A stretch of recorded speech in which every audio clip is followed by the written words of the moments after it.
Olá, turma, tudo bem? Boa noite a todos. Espero que todos estejam passando bem. Vamos iniciando então a nossa terceira aula aqui no meu canal, nosso, nosso podcast, né? Aqui interativo contigo que nos acompanha, para que possamos dar sequência ao assunto, né? eh, que é o tema dessa série, que é a colonização portuguesa do Brasil. Eu gostaria que também, principalmente no episódio de hoje, né, contextualizar um pouco mais sobre a colonização portuguesa, contornando um pouco com a espanhola, que eu acredito que traçando esses dois paralelos é possível você, né, que me acompanha, ter um pouco uma memória um pouco mais efetiva, correlacionando essas duas trajetórias da colonização na nossa América, tá certo? Né? Antes de falar de colonização, né, e tudo mais, a gente sabe que aqui na América havia os povos maias, astecas, né, que que compunhavam, né, a grande parte, né, dos dos nossos dos povoados, né, da América, né? E também o Império Inca, é claro. Né? São os povos pré-colombianos que a gente conhece, né? Que então habitavam nas terras da América, né? E hoje a gente vai falar como os espanhóis colonizaram a América, né? E estabeleceram as estruturas aqui para então a colonização, né? Então assim, gente, essa dica vale, né? E preste atenção, faça um comparativo, faça a comunicação, né? Dessas duas vertentes de colonização, tanto portuguesa e espanhola. Facilita muito, né, a fixação desse conteúdo, tá certo? Porque dentre as duas existem muitas semelhanças e diferenças que eu vou frisar aqui para vocês. Mas é claro, vocês podem e devem procurar ainda mais, com certeza, efetuando outras leituras da historiografia, né, em busca de mais conhecimento. Vou traçar aqui de maneira um pouco mais geral, né, para que vocês possam estar entendendo como é que podemos estabelecer essa correlação, né, desses dois temas da colonização, né? Vamos falar então da colonização da América, mais precisamente nas ilhas do Caribe, onde hoje seria basicamente a Haiti e a República Dominicana, né? Isso em 1492, através da figura do navegador Cristóvão Colombo, o que muito se discute, inclusive a origem dele, que era genovês, que ela é contratada pela coroa espanhola, ou não, né? Mas, assim, o que é importante saber disso? Qual que é a motivação que leva os espanhóis a buscar um novo mundo? É, a motivação, então, da conquista da América pelos espanhóis é principalmente econômica, para acumular riquezas para o Estado Nacional. Então, iniciou uma rota alternativa do Cristóvão Colombo para as Índias em 1492, onde aportou nas Antilhas. E nós estamos, assim como Portugal, na colonização brasileira aqui do Brasil, né? É, então, a América Espanhola faz parte do projeto mercantilista espanhola, né? Nós temos um... Então, a América vai ser uma forma de exploração. Eles vão tentar buscar uma forma de lucrar, né? Com e para trazer lucros para o Estado Nacional Espanhol, né? E eles precisam disso, pois a gente está vivendo o início do período moderno, né? Do mercantilismo, reis absolutistas, os grandes reis dos estados nacionais, né? Eles tentavam acumular riqueza. E a América Espanhola faz parte desse processo.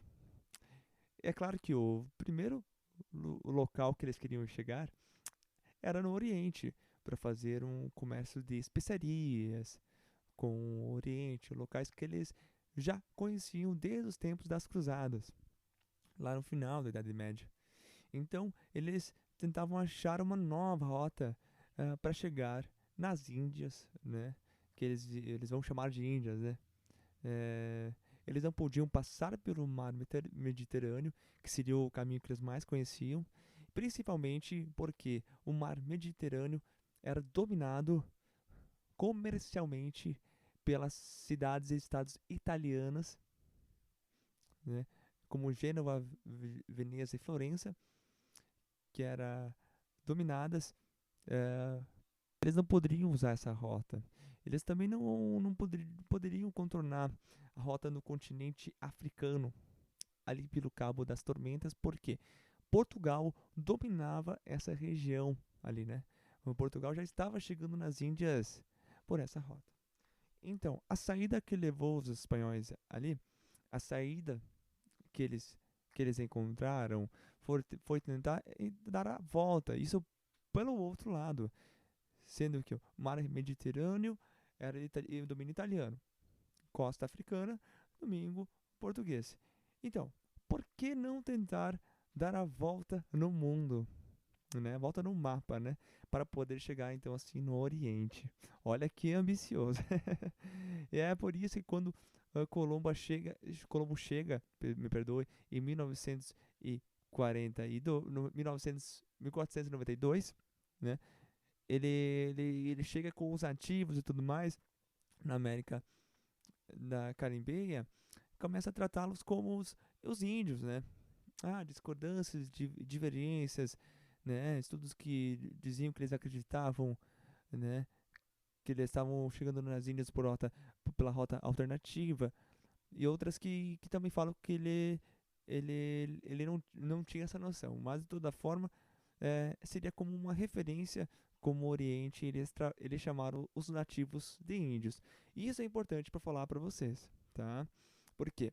Eh, os espanhóis, durante muito tempo, basicamente durante todo o século XV e XVI, eles chamaram a América de Índia, né? Até o nome de hoje o nome da América por conta do Américo Visconde, depois, mas mesmo assim eles continuavam chamando de Índias, Índias Ocidentais, porque as Índias Orientais eram localizadas em outro ponto geográfico. Então, portanto, eles as conheciam como Índias. Né? Se chegasse para um homem lá do século XVI e falasse América, provavelmente ele não ia entender o que você estiver falando. Ele entenderia por Índias, certo? Então a gente já sabe da história mercantilista. Agora, no continente, que é interessante, a gente vai ter a presença dos espanhóis. Eles vão entrar no continente, mesmo para poder ter contato com as, os índios mais que tem uma sociedade um pouco mais tecnicamente elaborada, né? E a partir de 1500, né? 1501, né? A gente vai ter o domínio dos astecas pelo Hernán Cortés, que domina o Império Azteca, isso em 1533, 21, na verdade, Hernán Cortés, e, e o Francisco Pizarro, ou Pizarro, em 1533 consegue dominar então por fim o Império Inca, né? Então, só para deixar claro, Hernán Cortés domina os astecas e o Francisco Pizarro coloca o fim ao Império Inca, dominado por Pizarro, né? Que tem aquela história que ele se aproveitou de uma guerra civil que estava tendo pelo Império Inca, de sucessão do trono, né? Onde eles estavam fragilizados. E é interessante dizer que uma das formas que eles conseguiram de dominação dos espanhóis, eles tinham menos homens do que todas ou qualquer etnia indígena presente aqui na América. Mas eles tinham, né, um diferencial, o domínio da pólvora. Isso é muito importante. Eles tinham armas de fogo e eles trouxeram cavalos que davam uma superioridade para eles.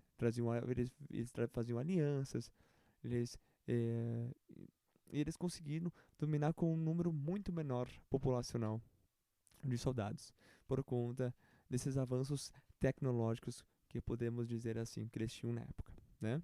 Mas certo, vamos lá entender como que vai ser esse processo então. Vamos começar aqui falando sobre a economia barra mão de obra. A economia na América Espanhola, ela é muito interessante. Por quê? Porque é um ponto que vai diferenciar um pouco da América Portuguesa.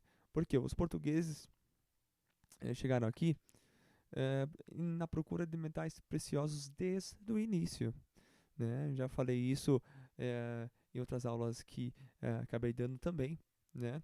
Os espanhóis também, né? Mas só que bem no início, os espanhóis encontraram, diferente dos portugueses, né? Que acharam só lá no final do século XVII, início do século XVIII. Então, por exemplo, essas etnias que tinham aqui, esses grandes impérios, como o Império Azteca e o Império Inca, eles já trabalhavam com metais preciosos, né? Com ouro e com prata. Então, portanto, os espanhóis não precisaram muito procurar, porque os próprios nativos, né, já utilizavam, né, esses elementos. Então, a base da economia colonial espanhol na América será o metal precioso. Eles vão achar muita prata e também muito ouro, né? Já agora, a fazer uma correlação, estabelecendo desde agora uma relação na América Espanhola, né? A gente também vai ter metais preciosos também, mas só que mais para frente. Só que a base inicial vai ser a cana de açúcar, né? Os espanhóis tinham a cana de açúcar? Sim, eles também cultivavam, mas a cana de açúcar era mais cultivada principalmente na América Caribenha, onde as sociedades ali elas não eram tão desenvolvidas quanto na América continental. Então, o que eu quero falar para vocês é que a principal base inicial dos espanhóis serão os metais preciosos. E esse acúmulo de metais preciosos vai enriquecer bastante o Estado Nacional Espanhol e vai aumentar na Europa. A gente fala do fluxo de metais preciosos advindos da colônia, vai aumentar o custo de vida dos europeus, né? Pois eles estavam em falta. E a Espanha chega com esses metais preciosos, né? Aumentando o custo de vida. Então eles vão explorar bastante, né? Só que vamos pensar na mão de obra. Todo mundo sabe que a gente sempre fala isso, que o genocídio indígena na América é também o maior da história até hoje. Mas, tipo, a gente se refere à história total, né? Porque a gente, de fato, nunca foi registrado, né? Tantas milhões de mortes como aconteceu aqui na América, né? Nenhuma outra guerra culminou em tanta fatalidade, né? Ah, e esse genocídio, de fato, é muito grande mesmo, né? Várias etnias indígenas, vários impérios, vários grupos foram dizimados até a morte através de guerras com os espanhóis, através da fome, através de doenças epidêmicas. Porém, é preciso ressaltar que os espanhóis dizimaram é, o que não era necessário na concepção deles, o que era muito triste. Mas eles mantiveram algumas coisas que para eles eram lucrativos, principalmente na questão da mão de obra, né? A principal mão de obra utilizada na América Espanhola vai ser a mão de obra indígena, que era dos astecas, que eram dos incas.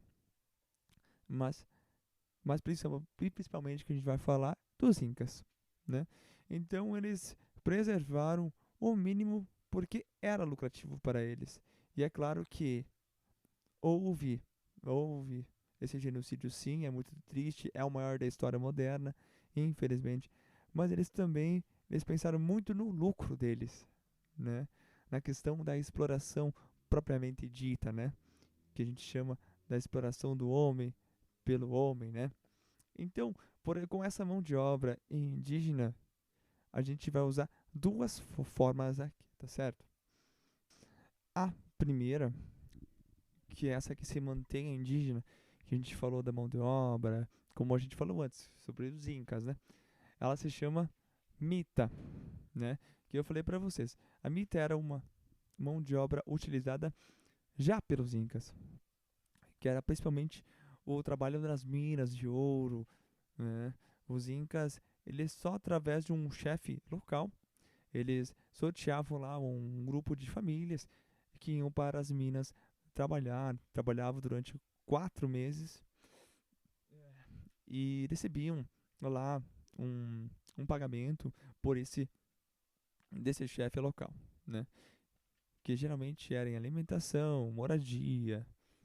Então as famílias eram sorteadas, né, para o chefe inca local, né, e iam trabalhar nas mínimas em 4 meses, né, em cada quatro meses, é claro. E ficavam com doenças pulmonares, né, deteriorados fisicamente, né, nas mínimas. Isso era já comum desse tipo de exploração. O que os espanhóis então fizeram frente a isso? Ele foi manter esse trabalho nos incas, só que o lucro das minas eram direcionados para os espanhóis, né, por conta dessa dominação. Essa é uma mão de obra que foi mantida.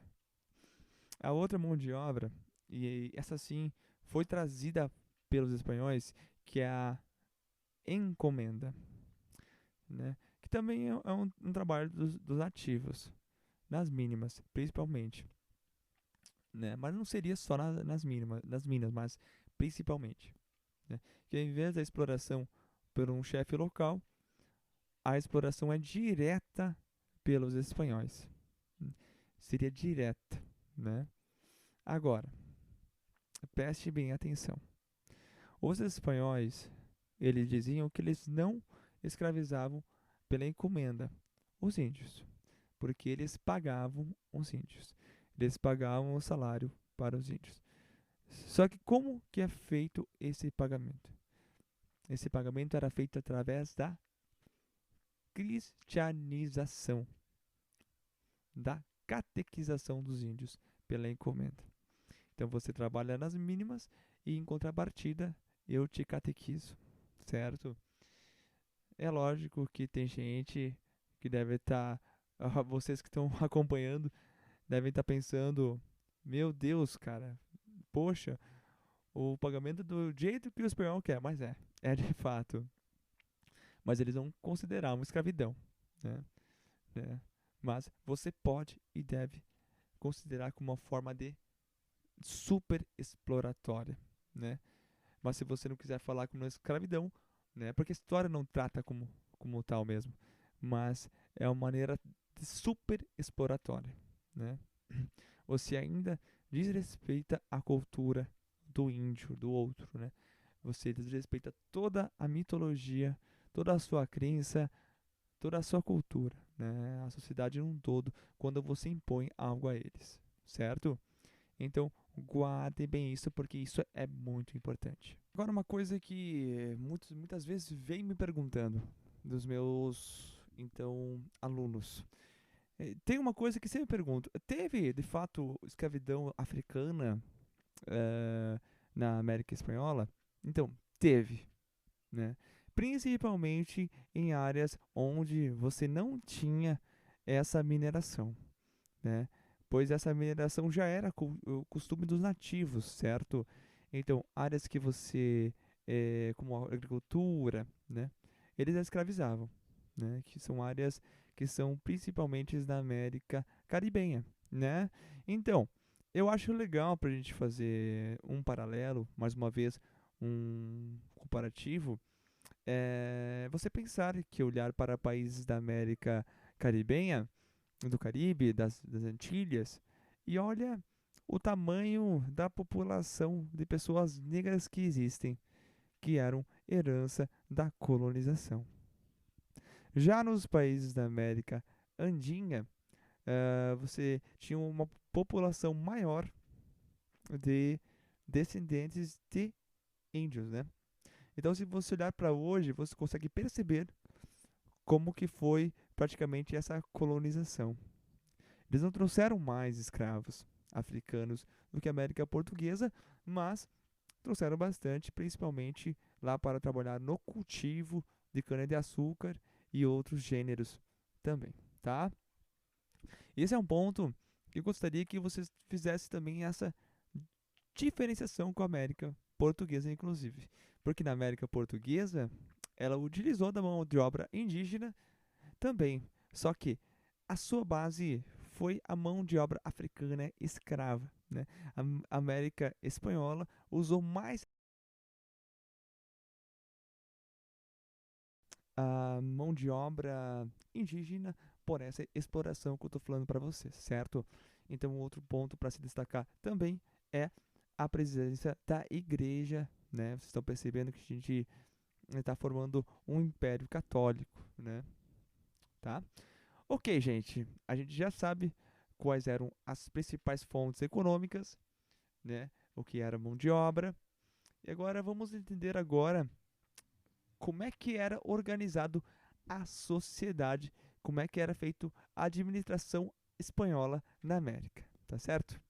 Vamos primeiro pensar que como que era dentro do território americano.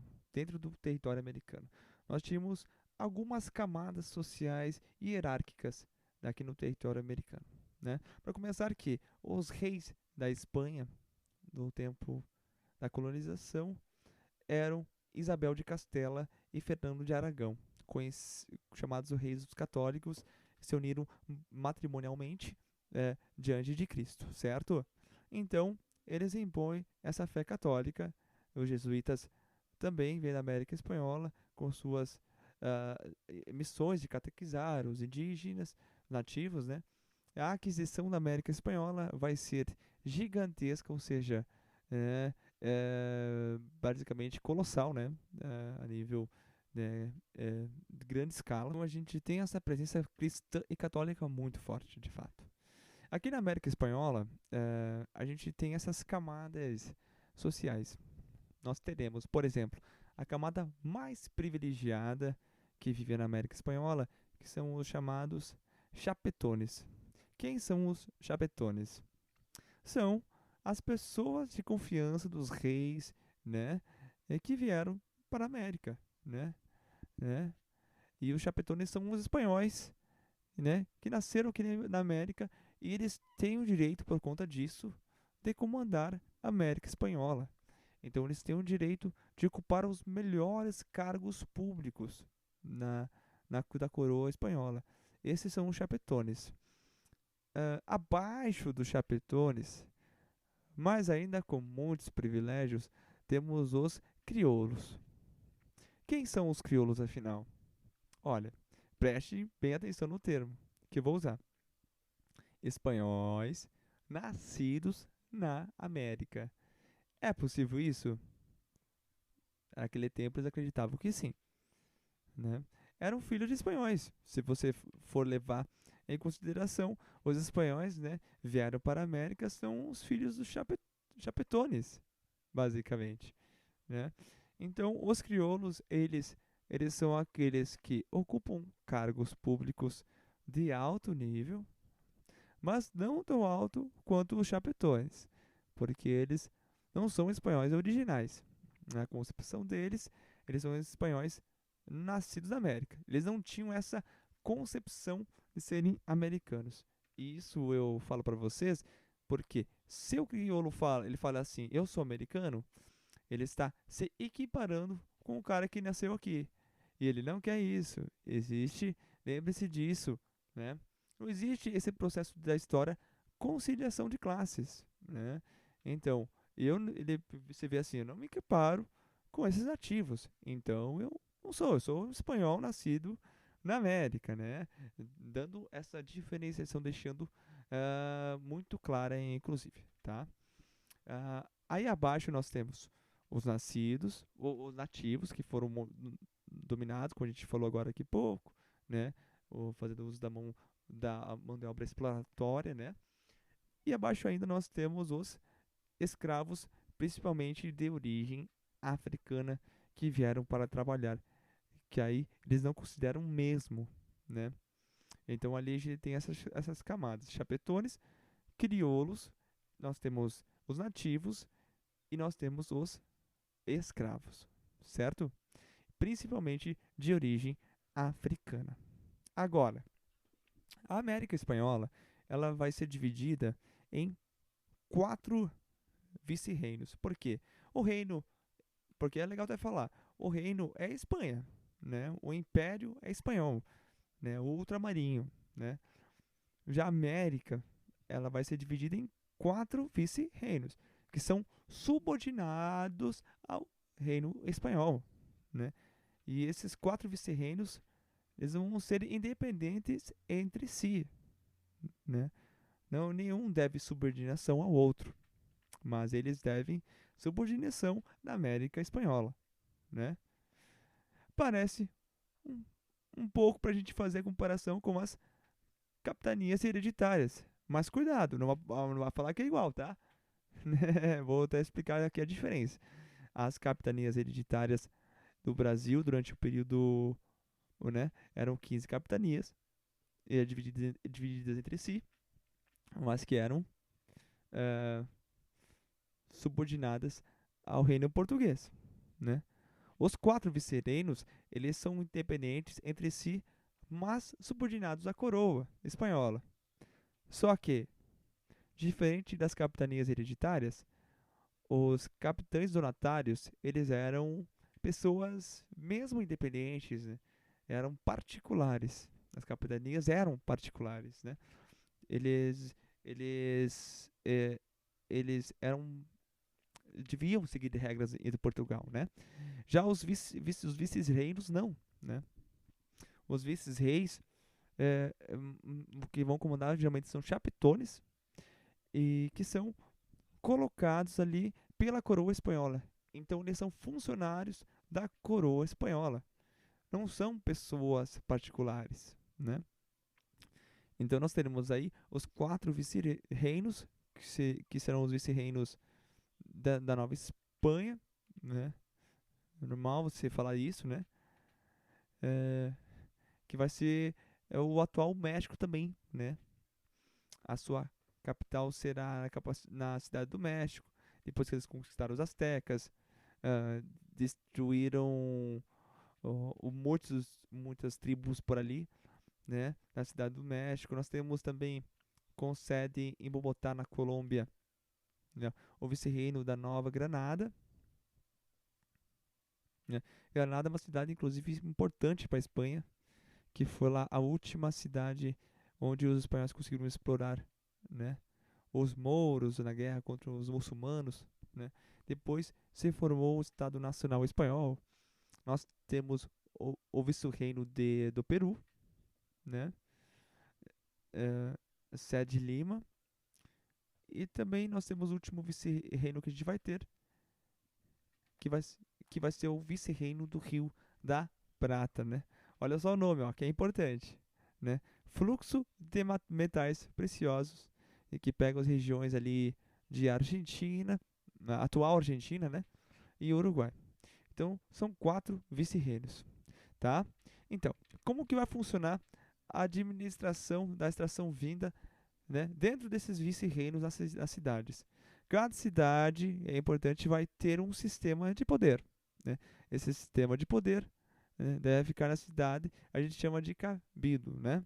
É onde os chapitones, também a lista pode ser crioulos também, eles coordenam a cidade, onde eles fazem, por exemplo, eles conseguem coordenar o trabalho da encomenda, ou então coordenar como é que vai ser a escravidão ali na América Caribenha, né? Então, a gente chama de caminhos, né? Que são as sedes administrativas locais da cidade, né? Aqui na América Portuguesa, nós tivemos as câmaras municipais, onde os caras que governavam as vilas através das câmaras municipais chamavam homens bons, né? Na América Espanhola, as câmaras municipais que valem a gente vai chamar de cabildos, né? Tá? É, indo para a Espanha, uma cidade importante da Espanha vai ser Sevilha. Sevilha está chegando por via fluvial no Oceano Atlântico. Ela está é um dos pontos de Espanha mais próximo do Oceano Atlântico, do porto de Sevilha, para poder chegar até a América. Então, Sevilha é uma região portuária fluvial, mas que é muito importante. Então, todas as mercadorias saídas da América indo para a Espanha e em primeiro vão ir para Sevilha. E a mesma coisa se você precisar mandar coisas, né? Mantimentos, produtos da Espanha para a América também sai de Sevilha. Então, Sevilha é uma cidade importante por conta disso, que lá na cidade de Sevilha, na Espanha, nós teremos as casas de contratação. E o que são as casas de contratação? Equivale mais ou menos o que seriam feitorias da América Portuguesa. É lá que eles vão ter controle de tudo que entra e sai da Europa. A todos os produtos que saem, todas as matérias-primas extraídas da América, primeiro passam em Sevilha, né? Ali eles definem o imposto a ser cobrado, ali eles definem salários dos crimes, né, dos crioulos, né? Dos chapetones, dos vice-reis. Ali tem contato de tudo, mas principalmente da situação, da questão econômica comercial dos impostos. Então, Sevilha é a porta de entrada dos produtos advindos da América para a Europa. Eles se taxavam os metais preciosos, inclusive nas casas de contratação. E por último, nós temos o Conselho das Índias, tá? Lembra que eu falei para vocês que a América para os espanhóis eram chamados de Índias? Então, o que é o Conselho das Índias? O Conselho das Índias é a administração política que eles vão ter sobre os seus domínios, né? Os domínios territoriais do Império Ultramarinho Espanhol. Então, o Conselho das Índias pertence a quem? Ao dos nobres espanhóis ligados diretamente à administração, que são os reis inicialmente, como eu falei, o, o rei Castela e Fernando de Aragão, né? Depois nós teremos Felipe I, Felipe II, né? Nós teremos outros reis por aí, Felipe III, quarto, por aí vai, né? Não precisamos ficar guardando todos esses nomes também, gente, para compreender a história, tá certo? E seus conselheiros, é ali que eles definem quem vai ser o próximo vice-rei, se a gente vai mandar jesuíta para lá, qual vai ser nossa relação com a igreja. Então guardem isso, as esferas da administração pública espanhola, né? E que estão ligadas com sua colonização e são Conselho das Índias, né? Questão política, casas de contratação, questão econômica, né? Portuária, servila, né? E nas questões locais, das regiões, das vilas da América Espanhola, nós teremos os cabildos, né? Gente, façam essa comparação com a América Portuguesa, né? Que é o tema, inclusive, dessas séries, para vocês compreenderem um pouco mais, fixar esse contexto todo na qual onde a América se localiza, né? Nessa cronologia da colonização. Até porque o processo de Colombo e Pedro Álvares Cabral foi praticamente num período muito próximo, né, de descobrimento, de colonização, da pré-colonização, colonização e assim por diante. Então é importante cruzar esse paralelo e fazer essa comparação até para fortalecer e fixar melhor esse conteúdo, esse tema, né? Tá certo? E a base disso tudo praticamente foi dado pela iniciativa mercantilista, né? De fato, né, América Espanhola e Portuguesa serem colônias de exploração, tá? Estão ligados totalmente ao mercantilismo para o enriquecimento e a acumulação de riquezas, né? Ou acumulação primitiva de capitais dos seus respectivos estados nacionais, né? Agora, se você for olhando ponto a ponto, você consegue ver mais semelhanças e diferenças, como a questão da escravidão africana em Portugal, a questão da exploração indígena da América Espanhola, a questão do ouro, da prata, e é interessante a gente pensar assim, que a gente acaba aprendendo bastante, certo? Muito obrigado, gente. Essa foi mais uma das séries aqui do nosso podcast. Meu nome é Cleiton Nardi. Agradeço a você, né, por ter me acompanhado até aqui por hoje, nessa noite. Nós nos vemos com certeza novamente na nossa próxima aula. tá certo? Uma boa semana a todos e até a aula que vem. Grande abraço, tchau, tchau!